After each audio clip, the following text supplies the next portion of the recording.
Nggak bisa, beli baru ya Pak? Beli baru elektroda. Halo sahabat Labmania, kembali lagi di Labmania Talk bersama saya Nuryanti dan juga Pak Indra. Ya. Kali ini kita akan membahas tentang instrumen dan juga peralatan laboratorium.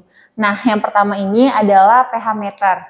Mungkin kita tahu Pak ya, kalau pH meter ini tuh udah dipakai buat uji air, kondisi pH-nya gitu Pak. Nah, mungkin banyak juga nih dari sahabat Labmania yang belum tahu masalah apa aja sih Pak yang biasanya itu ditemui saat kita menggunakan pH meter ini. Oke, terima kasih Mbak. Selamat siang, salam sejahtera untuk kita semua. Pertama, perkenalkan nama saya Indra Gunawan, saya praktisi alat kesehatan, terutama laboratorium. Sebenarnya pH meter itu singkatan dari potential of hydrogen, pH, potential hidrogen. Jadi fungsi dasar dari pH meter adalah mengukur kadar pH dalam satu larutan. Ada asam, ada basa. Contohnya adalah ada yang suka minum jeruk. Berapa sih kadar pH-nya? Cuma rasa doang, asam-asam. Itu sebenarnya itu fungsi utama. Nah, kegunaannya pH itu banyak sekali di manufacturing, di laboratorium dan sebagainya. Kenapa? Standarnya harus ada kalau mengukur pH itu, misalnya pH 6, pH 8, pH 10, 11 dan sebagainya. Itu. Dan guna sekali pada saat kita bicara bagaimana sih mengetahui pH itu baik dan berfungsi dengan benar. Maka dari itu ada namanya pemeliharaan dan perawatan pH ya, Mbak. Gitu.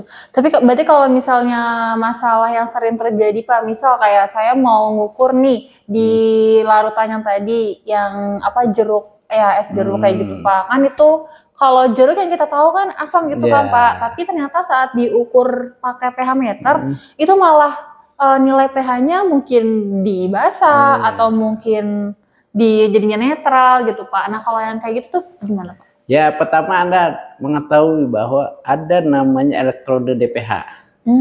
Ada elektrodanya ya.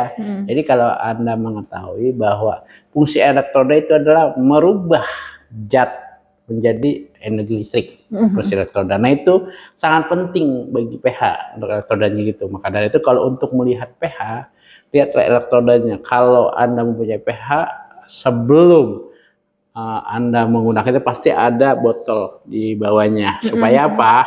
Menjaga alat itu baik dan benar. Maka dari itu cek perawatan itu ada salah satunya adalah penempatan alatnya, terutama elektrodanya ya. Penting sekali. Yang kedua adalah kita lihat baterainya. Ada pH-nya, pH tertentu ada menggunakan baterai. Oh iya betul. Ya, jadi kalau baterainya lowbat ya pasti hasilnya tidak akurat dong. Sama kita punya HP, HP kita lowbat, berarti hasilnya kadang-kadang naik, kadang-kadang turun. Itu percayalah bahwa ada dua fungsi, dua masalah di pH. Pertama adalah elektrodanya, kedua adalah suplai energi listriknya. Gitu. Oke. Tadi kan kalau kita kan udah ngomong Pak, kalau misalnya buat dari pH meter ini kita tahu nilai pH kan. Jadi kan pH meter ini kan sebagai alat ukur ya Pak ya. Nah, kalau misalnya alat ukur itu kan memang harus dikalibrasi Pak. Nah, kalau untuk pH meter sendiri ini itu bagaimana Pak ya cara untuk mengkalibrasinya? Pertama adalah ada dua standar kalibrasi. Ada standar kalibrasi menggunakan perusahaan yang institusi kalibrasi dan penguji sesuai standar 17005 dan ada labelkan. Yang kedua adalah kalibrasi sendiri. Nah, pertama adalah kita bicara kalibrasi sendiri. Anda mempunyai regen, ada pH netral, pH 7, ada pH 4, ada pH 10. Jadi ranknya itu pH 4, pH 7, pH 10. Supaya kenapa? Pada saat kita ngukur di bawah, asamnya 4 sesuai dengan keluarnya 4. Kalau kita 7 netral, keluarnya 7. 10 basa, keluarnya 10. Jadi Anda di laboratorium atau di manufacturing harus mempunyai standar regen itu. Anda sebelum dan sesudah sebelum mengerjakan itu Anda harus melakukan kalibrasi supaya apa? Anda mengetahui standar bahwa alat itu baik dan benar. Gitu, oh iya. gitu. Oke, jadi kalau untuk kalibrasinya itu menggunakan tadi pH 4, 7 dan 10 Pak ya, Ya untuk kalau ada. mewakili ya. Oh, tapi emang kalau ada, kalau Iya. misalnya nggak ada? Kalau nggak ada ya maka pH 7 aja. Oh, cukup gitu Pak ya? Iya, kalau ada. Tapi untuk ada lagi yang tadi untuk yang perusahaan penguji kalibrasi, pada saat kita bicara Eksternal berarti itu, kalibrasi Pak ya? eksternal itu wajib. Jadi must be itu ada kewajiban bahwa dia menyediakan regen itu supaya mengetahui dia kena ada nanti ada label kalibrasinya. Itu yang menentukan bahwa hasilnya akurat. Nah, kalau kita nih sebagai pengguna 7 aja nggak masalah, Oh, ya, 10 cukup, Pak aja ya? nggak masalah, 4 aja nggak masalah. Kalau semuanya hebat. Lebih bagus Pak ya? Oke. Ini jadi tahu sih Pak saya, ternyata pH 4, 7, 10 itu kalaupun kita nggak ada bisa dipakai dengan salah satunya aja gitu ya. Oke, jadi kalau misalnya terkait kalibrasi gitu Pak ya, apakah setiap mau mengukur larutan menggunakan pH meter ini harus dikalibrasi atau bagaimana Pak? Sebenarnya ada prosedur pengoperasian. Saya yakin di lab mana itu ada namanya pelatihan pengoperasian alat. Ada SOP. Jadi pada saat sesudah pemakaian bagaimana, setelah pemakaian bagaimana. Yang pasti dibersihkan elektroda. Yang pasti itu pada saat kita bicara pengoperasian itu elektrodanya dibersihkan menggunakan Aquades atau Aquabides. Supaya kenapa? Jadi netral kembali. Itu. Yang kedua adalah ya kalibrasi tadi, kalau kita punya pH 7 kita kembali supaya kita merasa lebih pede menggunakannya. Setelah dibersihkan menggunakan Aquades, kita masukkan kembali di pH 7 yang netral, keluarnya 7 atau tidak, supaya hasilnya bagus. Yang perlu diperhatikan lagi adalah tadi penggunaannya yang pH-nya beda. Misalnya larutannya tadi jeruk dengan menggunakan pH-nya kira-kira di bawah 7. Tapi kita menggunakan pH yang tinggi, ya kita harus bersihkan kembali dan sebagainya. Harus diganti Pak ya? Iya, tapi kalau rata-rata 7 di label pengukurannya levelnya di bawah yang asam aja ya dibersihkan saja, nggak ada masalah. Sebenarnya itu. Yang kedua perlu diperhatikan adalah tadi elektrodanya, penempatan elektroda. Tuh, oke. Tapi kalau misal nih Pak, di hari ini saya pakai pH meter nih, terus udah selesai gitu kan pengukurannya. Terus besok di hari kedua saya mau pakai lagi. Nah, kalau itu apakah saya harus tetap kalibrasi lagi? Oh. Pertama adalah setelah pemakaian dalam jangka waktu panjang. Misalnya tadi itu bukan panjang ya, sehari saja. Itu jangankan itu, pada saat Anda hari itu aja menggunakan pH terus dibersihkan, diukur ulang lagi. Yang saya katakan kita untuk hasil evaluasinya bagus. Betul Pak. Nah, itu namanya. Yang kedua apalagi jangan waktu panjang. Tuh. Nanti kan kita bisa melihat bahwa ukur standarnya bagaimana, regen standarnya gimana. Itu ceritanya. Tapi memang rada-rada capek sih. Memang harus ke mutu yang baik kita menggunakan effort yang rada-rada berat juga. Iya.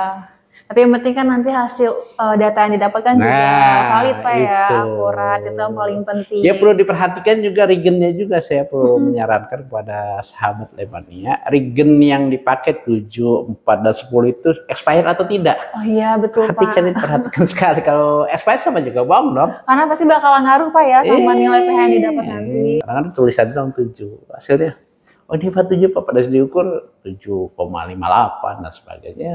Salah dong.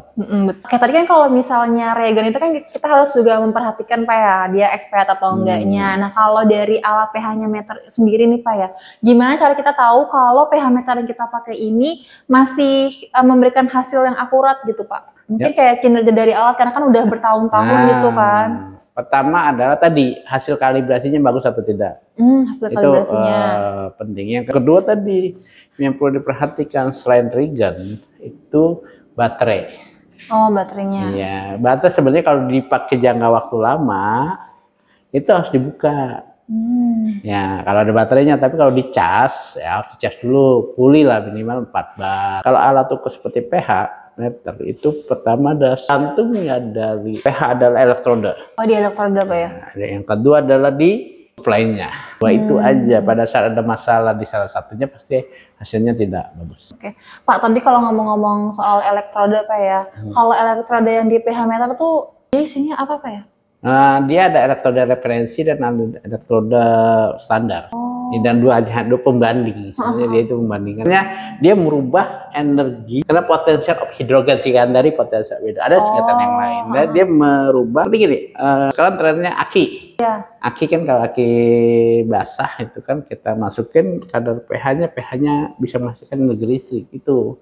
Kenapa? Pada saat kita bicara bisa menghasilkan energi listrik yang pH tertentu karena dia merubah energi tadi potensial hidrogen ke listrik. Itu konsep sederhananya. Oh, konsep sederhananya itu kayak mudah sih Pak dipahami. Oke, tadi kita udah banyak bertanya nih Pak ya soal gimana itu cara kerja dari pH meter sendiri, terus cara kalibrasinya. Nah, ini sebagai penutup Pak ya. Paling penting selain kita menggunakan alat adalah harus merawat Pak. Nah, kalau untuk merawatnya tuh bagaimana nih Pak supaya pH meter ini bisa awet gitu? Pertama adalah tadi sebelum pengoperasian harus dibersihkan. Betul. Dilakukan kalibrasi. Ingat sesudah pemakaian sama dibersihkan juga, dikalibrasi dan ditempatkan elektrodanya. Kalau bisa kalau dalam jangka waktu lama dicopot elektrodanya, baterainya dicopot. Dan ada song-songnya, ada tempatnya supaya kalau jatuh, biasalah jatuh atau apa jatuh pecah. Elektrodanya cukup mahal. Kira-kira dapat sejutaan lah. Yang pertama itu. Yang kedua penempatan. Penempatan elektroda pH itu mengikuti humidity dan suhu standar. Oh, berpengaruh juga Pak ya? Iya, berpengaruh. Jadi suhu dan humidity pada saat suhunya humidity-nya kering, suhunya panas ya akan jadi masalah di pH itu. Yang terakhir adalah pada saat Anda melakukan pemeliharaan, perhatikan suplainya baterainya. Jadi jangan lupa kalau yang menggunakan baterai A3 itu dilepas dan baterainya jangan yang murahan. Yang ada mahalan lah. Yang kedua kalau menggunakan cas, nah itu yang harus diperhatikan di cas ya? juga jangan sampai lowbat. Betul. Tuh, akhirnya ke sana. Dan pada saat rusak gimana? Nah iya tuh Pak, gimana Pak? Jatuh. Pecah. Diperbaiki bisa nggak? Nggak bisa. Beli baru ya Pak? Beli baru elektrodanya. Dan perhatikan elektrodanya itu belinya ke vendor yang sesuai yang Anda beli. Jangan vendor yang kompatibel atau mengaku bisa. Janganlah. Syarat saya. Jadi yang sesuai Pak sesuai ya? karena hasilnya akan mengikutinya. Jangan sampai dikanibal dan sebagainya. Itu nggak worry lah kita untuk alat. Yang kedua adalah di alatnya, di kontrolnya atau itunya. Ada alat yang bisa ngejiro dan sebagainya, tergantung alatnya ya. Ada alat yang ngejiro, ada yang menggunakan baterai, ada yang itu. Perhatikan displaynya. Kadang-kadang displaynya rada-rada buram dan sebagainya. Sebenarnya itu kesalahan kita penempatan. Kecil barangnya, tapi pada saat hasilnya itu sangat bagus sekali. Oke, baik Pak.